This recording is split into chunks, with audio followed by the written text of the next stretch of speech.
Hello, this is the Unit 22 of the book Basic Cantonese Grammar by Regina Yip and Stephen Matthew.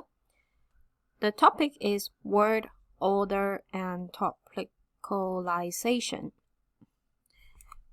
In this chapter, I'm going to read out the audio and some of the sentence of the exercise. In this chapter, there's two main parts. Is the topic without subject and the hanging topic. Let's start. 我鍾意佢。我細佬買咗間屋。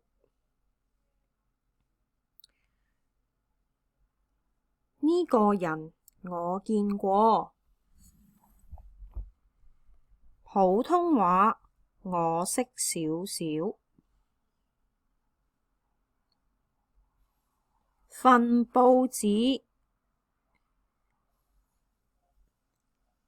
你擺喺度啊？份報紙你擺喺度啊？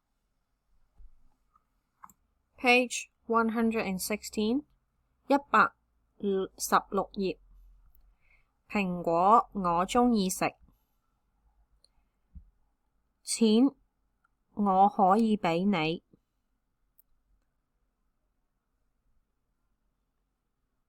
時間就唔可以啦。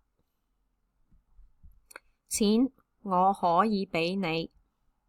時間就唔可以啦。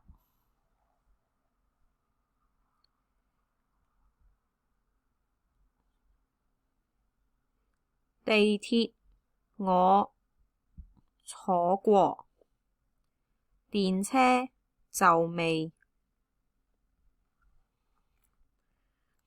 北京菜我哋食過，潮州菜就未。Topic without subject. 生日蛋糕食咗啦。生日蛋糕食咗啦。啲香檳飲晒啦。件衫燙咗未啊？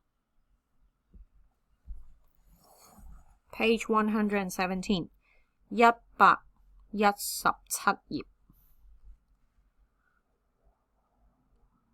新機場仲起緊。新機場仲起緊。架車係長到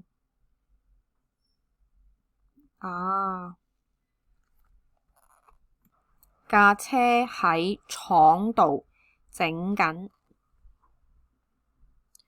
Hanging topics. 香港最貴係租屋。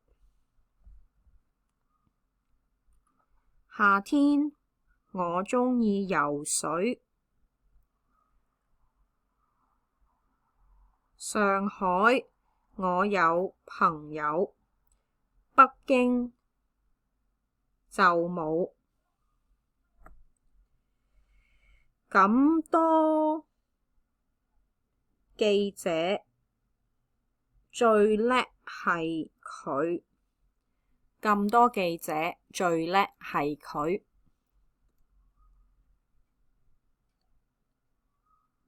呢個蛋糕佢食咗一半。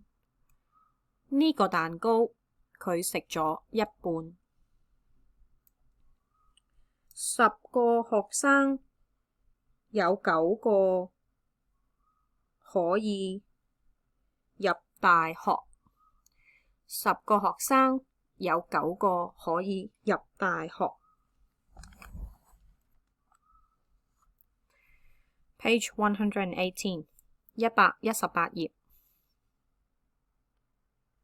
小說我睇中文快啲。啤酒你可以飲青島。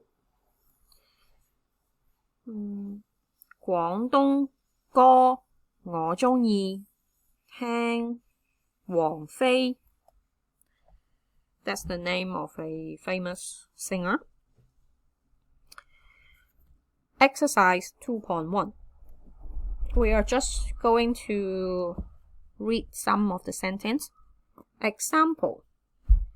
我未食過魚翅我未食過。Number 1. 第一，我買咗嗰本書。The answer should be 本書我買咗 or 嗰本書我買咗。第二，佢好鍾意食雪糕。Answer 雪糕佢好鍾意食。Number 3. 我唔識去旺角 is a place 旺角我唔識去。Exercise 22.2 22.2 Example 封信寫完喇，本書就未。This exercise is a bit difficult. Okay. 第一，阿 N 我見過，阿 May blah blah blah. So we say you have choices to give different answer. So there's no a standard answer. But you can also go to the end of the book to check the answer of the book. 阿 N 我見過，阿 May 我仲未，or 我未。So I haven't. Number 2. 第二，呢件衫洗咗，嗰件仲未。Okay, so the idea is not to have the verb, probably not to have a redundant topicalization. Exercise 22.3 22.3 Example 香港島我唔識路。香港島我唔識路。路 is the way. So you need to make sentences with the word. For example, the first one, 快餐 you can say 快餐我唔鍾意食。快餐我唔鍾意食。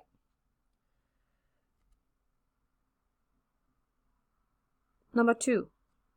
暑假 You can say 暑假 shopping mall 好多人。Something like that. Alright, that's the end of this Unit 22. I hope you find this video useful. Thank you.